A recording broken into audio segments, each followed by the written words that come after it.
रमेश और सुरेश दो अभिन्न मित्र थे।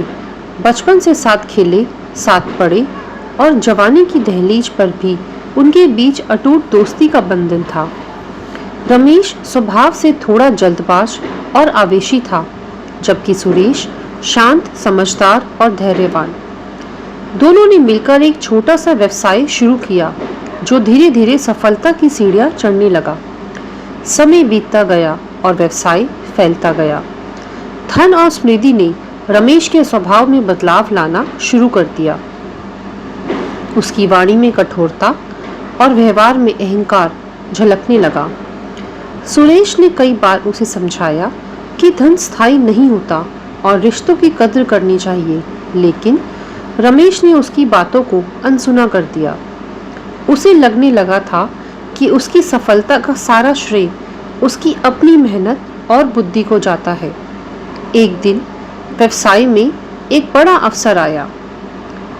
एक बड़ी कंपनी के साथ साझेदारी का प्रस्ताव था, जिससे रातों रात अपार धन कमाया जा सकता था। रमेश इस सौदे को लेकर बहुत उत्साहित था, लेकिन सुरेश को कुछ आशंकाएं थी। उसने रमेश को सावधानी बरतने और सभी पहलुओं पर अच्छी तरह से विचार करने की सलाह दी। रमेश को सुरेश की यह सलाह पसंद नहीं आई। उसे लगा कि सुरेश उसकी सफलता से जल रहा है और उसे आगे बढ़ने से रोकना चाहता है। गुस्से में उसने सुरेश पर अविश्वास करने और नकारात्मक रवैया रखने का आरोप लगाया।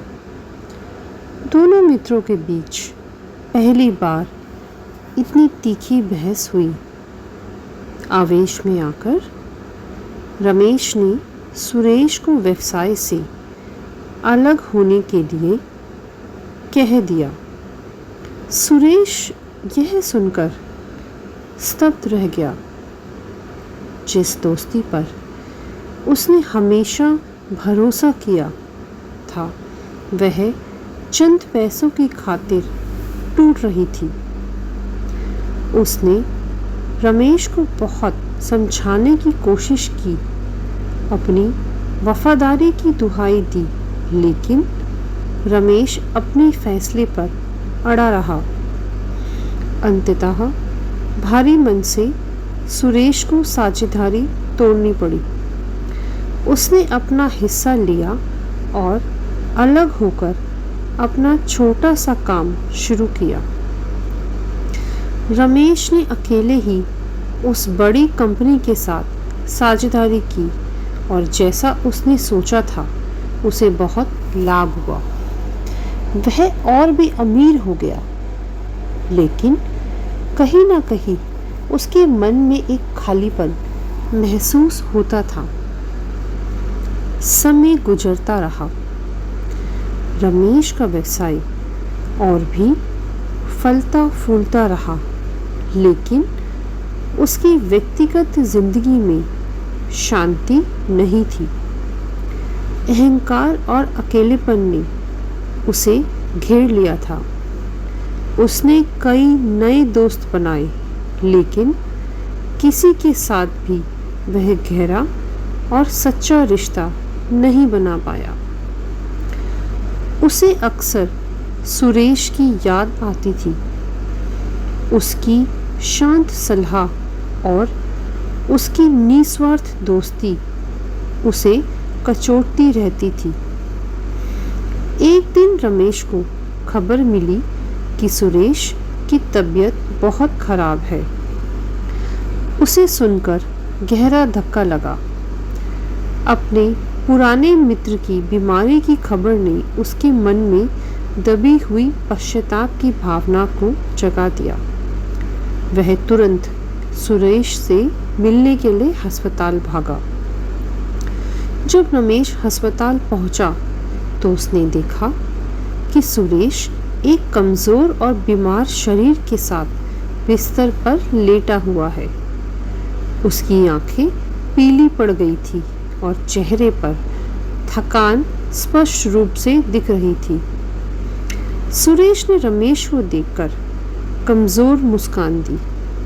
रमेश अपने आंसुओं को रोक नहीं पाया। वह सुरेश के पास गया और उसका हाथ पकड़कर बोला, सुरेश, यह क्या हो गया तुम्हें? मुझे माफ़ कर दो मेरे दोस्त। मैंने तुम्हारे साथ बहुत बुरा किया। मेरी लालच और अहंकार ने हमारी दोस्ती को तोड़ दिया। सुरेश ने कमज़ोर आवाज़ में कहा, रमेश, इसमें तुम्हारी कोई गलती नहीं है। शायद हमारी राहें अलग होनी ही थी। रमेश का हृदय पश्चाताप की अग्नि में जल रहा था। उसने कहा, नहीं सुरेश, यह मेरी गलती थी। मैंने धन के नशे में तुम्हें और हमारी दोस्ती को भुला दिया। मुझे उस दिन अपनी बातों पर बहुत पछतावा है। क्या तुम मुझे माफ़ कर सकते हो? सुरेश ने धीरे से अपना कमज़ोर हाथ उठाया और रमेश के गाल पर रखा। उसने कहा, रमेश, हमारी दोस्ती इतनी कमज़ोर नहीं थी कि चंद पैसों की वजह से टूट जाए। मैंने तुम्हें हमेशा माफ़ किया है, लेकिन मुझे दुख इस बात का है कि हमने इतने साल साथ बिताने के बाद भी एक दूसरे को ठीक से नहीं समझा। रमेश और भी रोने लगा। उसे अपनी गलती का एहसास हो रहा था। उसने सुरेश से अपनी गलती के लिए बार बार माफ़ी मांगी। अगले कुछ दिन रमेश ने सुरेश की खूब सेवा की। वह हर पल उसके साथ रहा, उसकी देखभाल की और उसे पुरानी बातें याद दिलाकर हंसाने की कोशिश की। धीरे धीरे सुरेश की तबीयत में सुधार आने लगा। दोनों मित्रों ने फिर से अपनी पुरानी दोस्ती को ताज़ा किया। उन्हें महसूस हुआ कि धन और सफलता से भी बढ़कर रिश्तों का महत्व होता है। एक दिन जब सुरेश थोड़ा बेहतर महसूस कर रहा था, रमेश ने उससे कहा, सुरेश, क्या हम फिर से मिलकर काम शुरू कर सकते हैं? मुझे एहसास हो गया है कि तुम्हारे बिना मेरी सफलता अधूरी है। सुरेश ने मुस्कुराते हुए कहा, रमेश, अब हमें व्यवसाय से ज़्यादा अपनी दोस्ती को महत्व देना चाहिए। अगर किस्मत में होगा तो हम फिर से साथ काम करेंगे, लेकिन इस बार दोस्ती पहले होगी और व्यवसाय बाद में। रमेश ने सुरेश का हाथ पकड़कर कहा, धन्यवाद मेरे दोस्त, तुमने मुझे एक बहुत बड़ा सबक सिखाया है। मैं वादा करता हूँ कि अब कभी भी धन और अहंकार को अपनी दोस्ती से ऊपर नहीं रखूँगा। कुछ महीने बाद सुरेश पूरी तरह से ठीक हो गया। रमेश और सुरेश ने फिर से मिलकर काम शुरू किया, लेकिन इस बार उनका रिश्ता पहले से कहीं ज़्यादा मजबूत था। रमेश कि अपने अहंकार को त्याग दिया था और वह अब सुरेश की सलाह और विचारों का सम्मान करता था। उनका व्यवसाय फिर से तरक्की करने लगा, लेकिन इस बार उनकी सफलता में दोस्ती और आपसी विश्वास का अटूट बंधन था।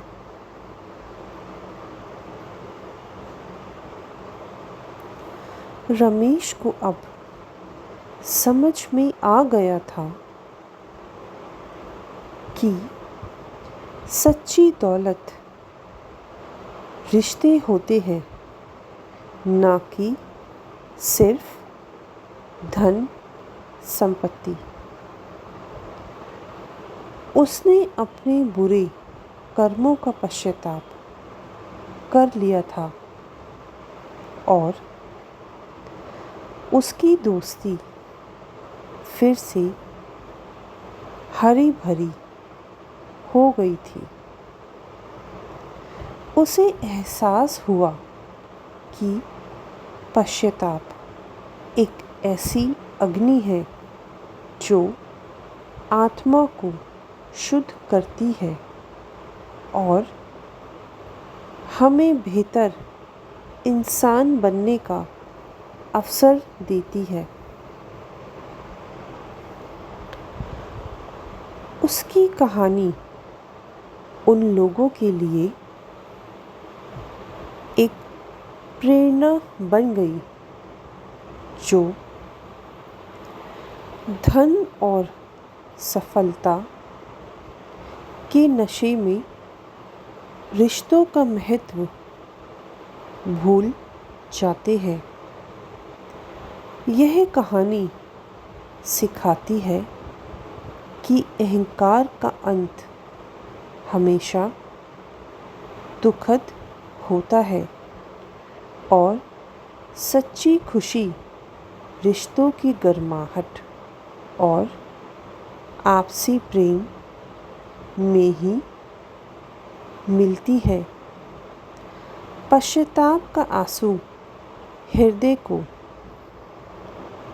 धो डालता है और हमें एक नई शुरुआत करने का साहस देता है।